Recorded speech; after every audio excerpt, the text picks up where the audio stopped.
Accept this call. Say or dial 5 now.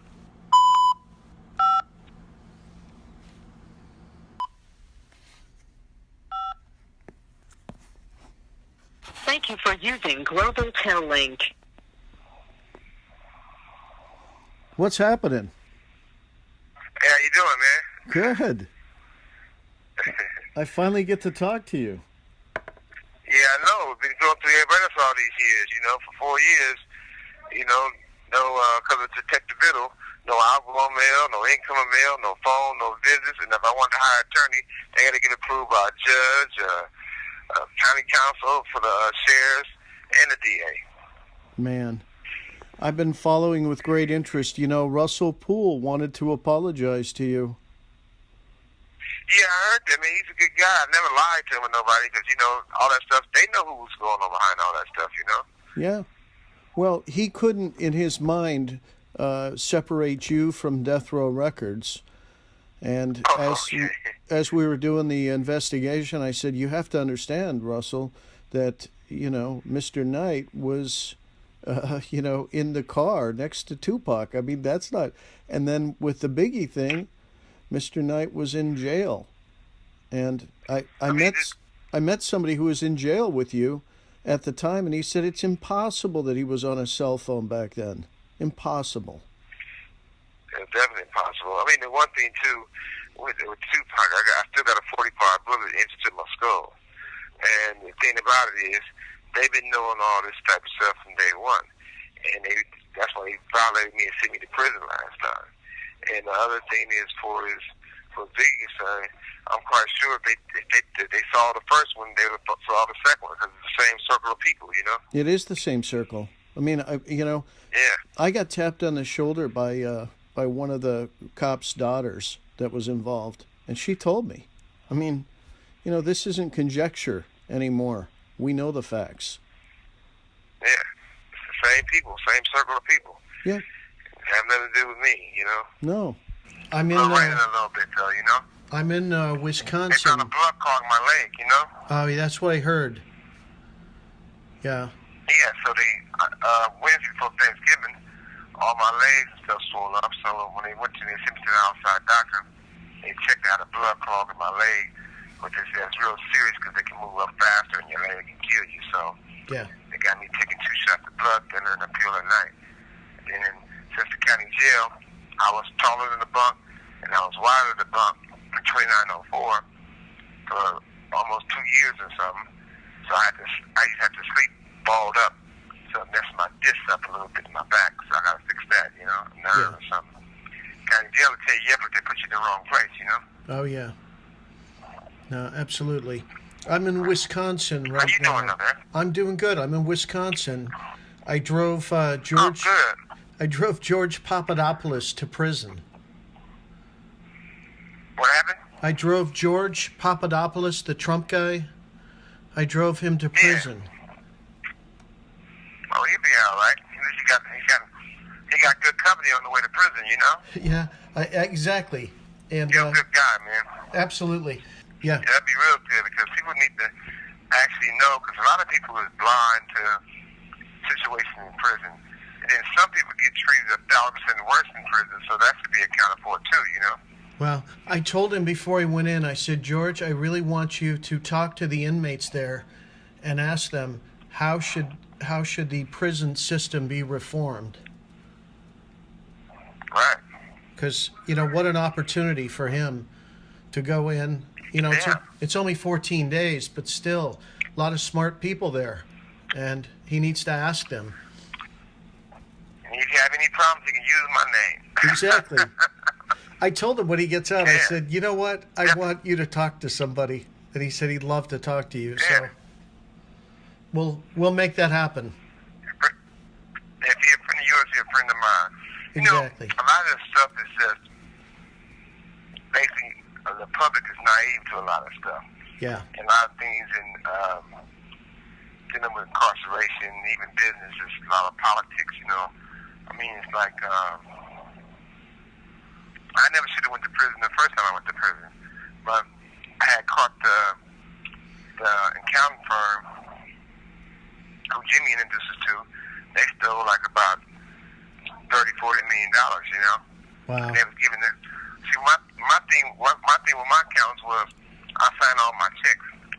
So any check was over $5,000, I definitely had to sign it.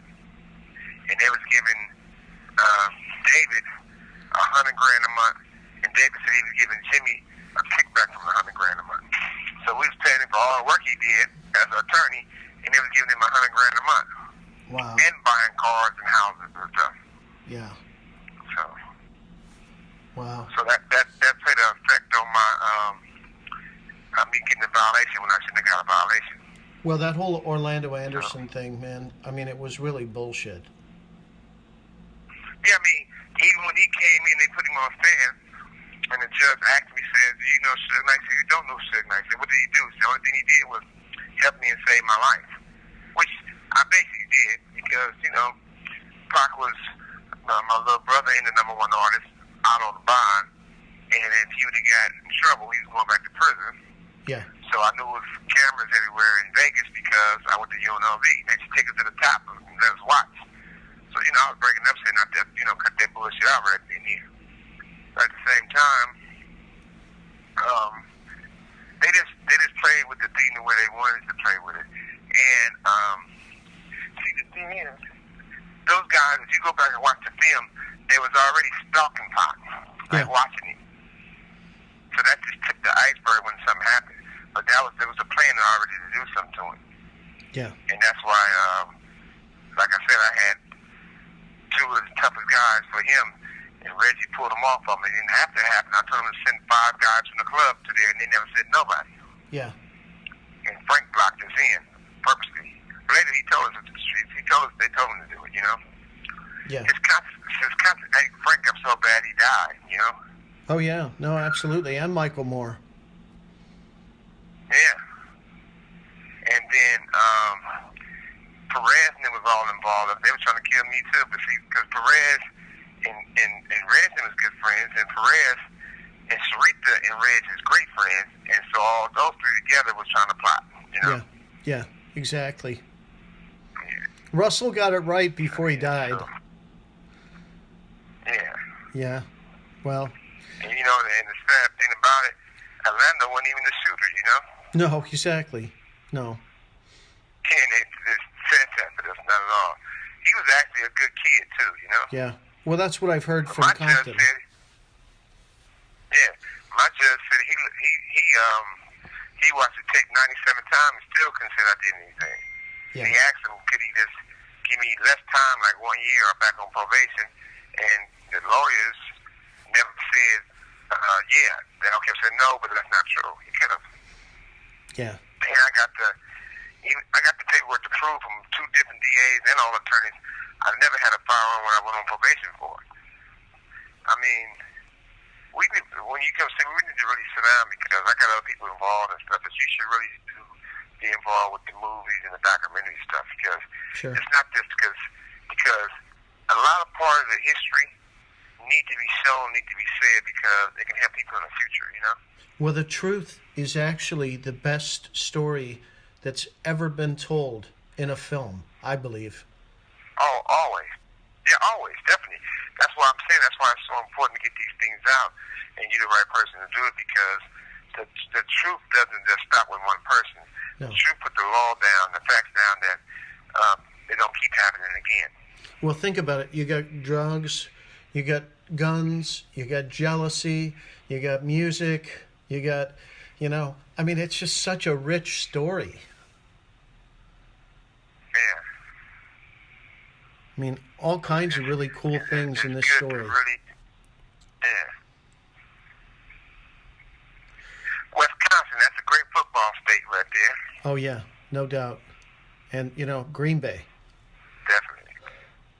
Oh, yeah, you talking about the Packers. Oh, even yeah. the college, those guys eat, breathe, sleep football. Well, and, you know, football. It's such a small town that has a football team, and those are the biggest fans that ever lived in any sport.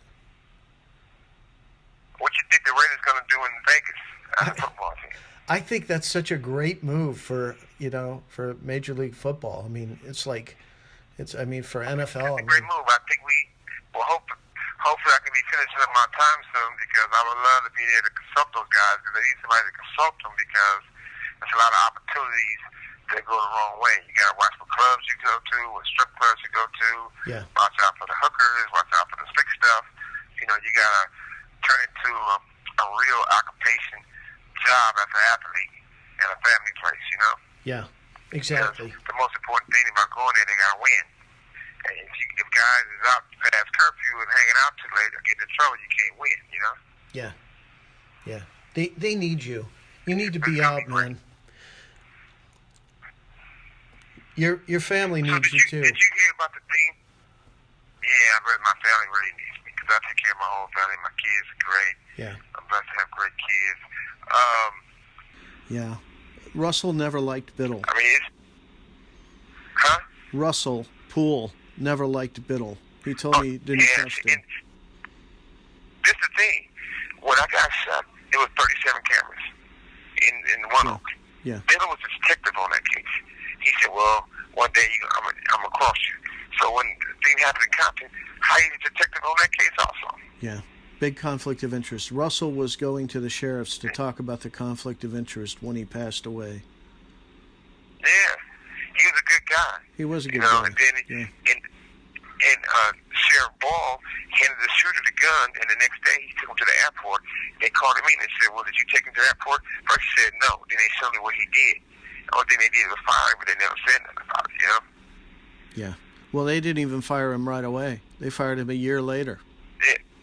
Yeah, which just makes no sense because all this things is, huh? No, I got one. So all this stuff's come down to them, you know, it's just BS. Yeah. Well, I mean, you're a good guy, you know. You just got involved in some bullshit. Yeah, that's all it is, you know. Well, and it's been going on where all this stuff really comes from, it's come from because they want the ownership of my company. That's all that ever happened. Yeah. And last person. You know? It goes all back to 1996.